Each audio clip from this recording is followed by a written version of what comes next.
Love Squad. Yay! I'm graduating today and so happy to finally be starting my next series vlog. I had to take a break because of school and work, but this is the next series vlog. I ultimately got sucked into the Wandavision world, so that's what we're doing.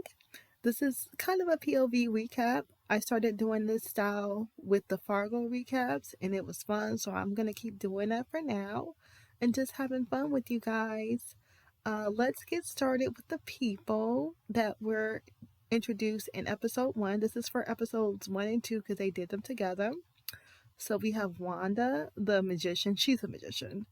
And then we have Vision. He's a machine. And Agnes, neighbor to the right. That's what I called her.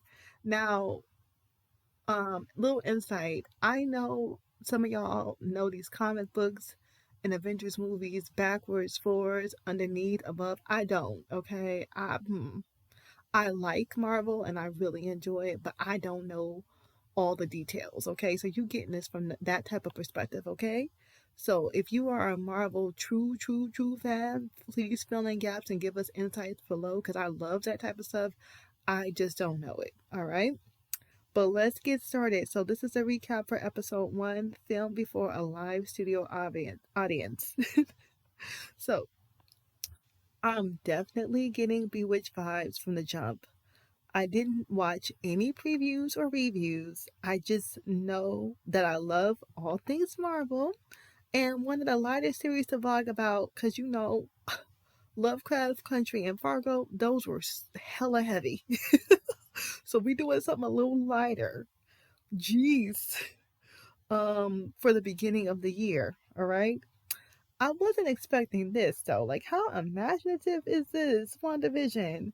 I don't know if I actually like the concept of black and white 50s sitcom style, but I get it and I love it.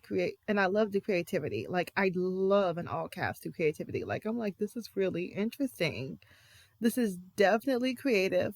So Wanda and Vision are going back and forth about the significance of today's date on the series. Vision knows that today is what today is, or he acts like he does, but he's being elusive. Wanda clearly has no idea and is pretending to know and commences to search for clues. We meet Agnes, her neighbor. Um, it's safe to say they're going to be friends, I think. And that being said, even though this series is set in a different time, this is Marvel, so I'm waiting for the ball to drop. I'm like, okay, I see how they're starting, but I know that this is not it. I know that this is not it. Like I said, I haven't watched any previews, at least at this point. So, Agnes is inquiring about what Wanda will do for their anniversary. She thinks that's what the special day is, right? And Wanda is playing a part. She's definitely not from here as an Earth and doesn't quite seem to know what wives do. Not that she doesn't have it down the snap, right? But she's trying real hard. And Vision is a machine that works at a computational services firm. The thing is, he works like a computer because he is a computer. So productivity has gone up 300% since he's been working there. Vision seems to have forgotten what today is as well until his boss tells him that he's bringing his wife over for dinner. Now everything makes sense and a little light bulb goes off in his head, right?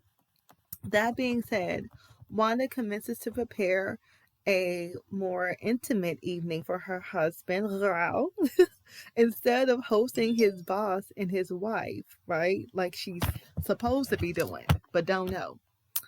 And things are definitely more atmospheric. I think Barry White, a la Barry White, as the boss's wife puts it. That was funny, actually. Like her reaction, I was like, yeah, this is funny. And thank God Wanda is a magician because she was able to magic the heck out of that situation and get it back on track. Agnes saves the day by bringing the groceries because they needed some Instacart. They didn't have Instacart back then, but they got it through their neighbor.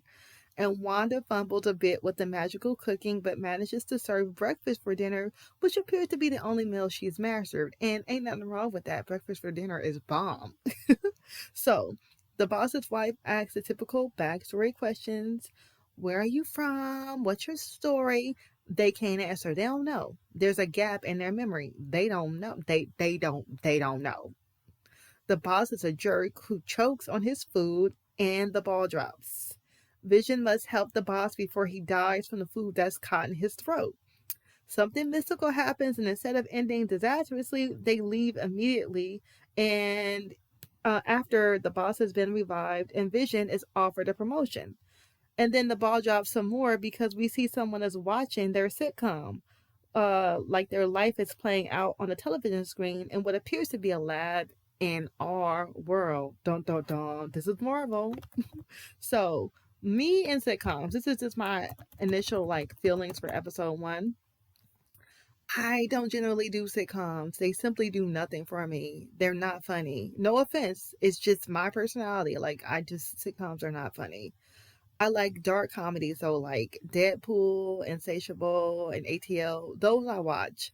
I think this is why I'm having a bit of a disconnect with episode one. But the writers have me because I want to know what's going to happen next. So I'll keep watching just to see what happens. And I also applaud the creativity. I think the concept is wonderful. Even if this episode and this type of show isn't really my cup of tea just yet. I suspect they dropped the first two sitcoms together because the audience needs to make sense of what's happening.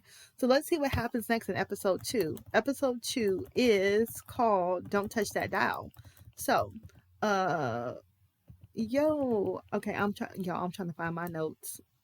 Realness. Okay, let's start with the people for episode two first. All right. So we have Dottie, aka the Queen Bee. Okay. And I don't mean that in a respectful way. Ugh, I can't stand her. We have Geraldine, who's another lost soul / housewife who's entered the picture. She looks like she's gonna be a friend as well to Wanda. And she's a little bit more conscious, but another lost soul at the same time. She doesn't know what she's doing there. That's what she says. Let's get into Don't Touch That Dial. Wanda and Vision are woken in the middle of the night by some strange noises. Vision seems to be afraid, while Wanda barely closes the window. Or I should say barely. She bravely closes the window. But she uses her magic. Next, Wanda and Vision are preparing for a talent show fundraiser for the kids. A magical act, of course, because they are magical. Wanda muses about wanting to fit in their new town, which, everybody wants to fit in, unless you're like me and you don't care. Later on, Wanda is doing a little cleaning and hears yet another strange noise. A red and yellow toy helicopter has made its way into their black and white world. Ball drop. Another ball drop.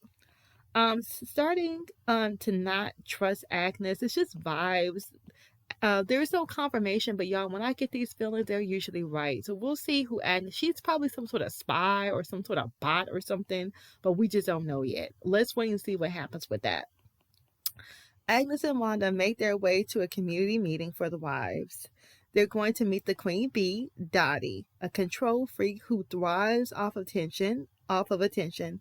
Everyone appears to be a closet drinker. They all putting a little hard liquor in their little juice cups or whatever it is they're drinking. I'm like, dang, y'all are not happy if y'all got to do all this drinking to get through this meeting. This is terrible. So, everyone's a closet drinker. And then Vision makes it to the husband's meetings, right? Or meeting. And the men, they're gossips, which, actually it's not surprising. Dudes be gossiping. Women get bad credit for being gossips, but men's mouths move. They move. For real. Okay? They are gossips. So he chews a stick of gum and swallows it. Poor guy. We know that he's a machine. He does not eat. He should not be chewing gum, but he doesn't know. So Dottie represents many of the reasons why I personally keep to myself. I'm not the neighborhood favorite, but it's foolishness like her that just makes me remember why I am the way that I am. Anyway, Dottie is letting Wanda know she doesn't trust her. And someone interrupts the radio signal with Wanda, who's doing this to you? Time slows down a little bit like it did in episode one's hiccup. Cut to the talent show. The gum has gummed up Vision's works.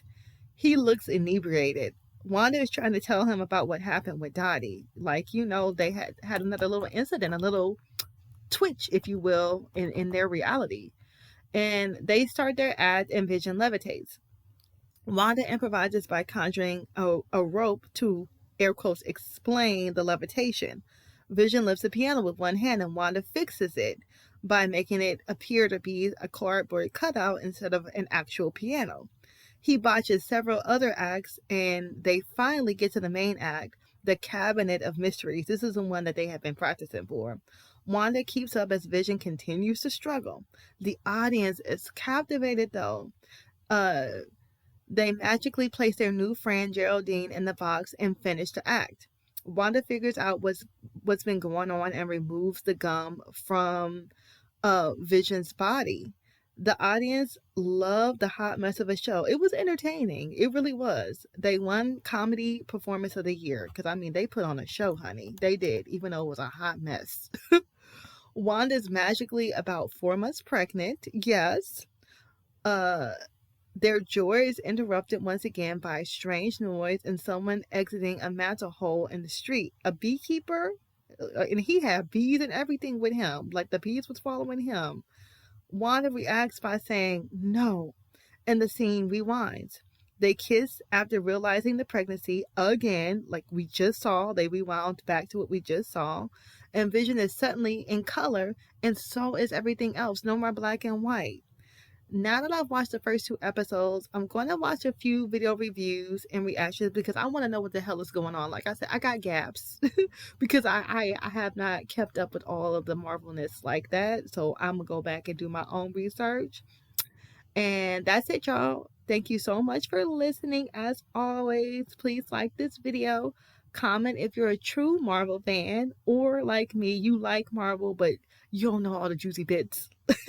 And let me know if you're familiar with the comic book. Leave a question mark emoji below. If you made it to the end of this video, you are Love Squad, and I cannot wait for episode 3. See you next time.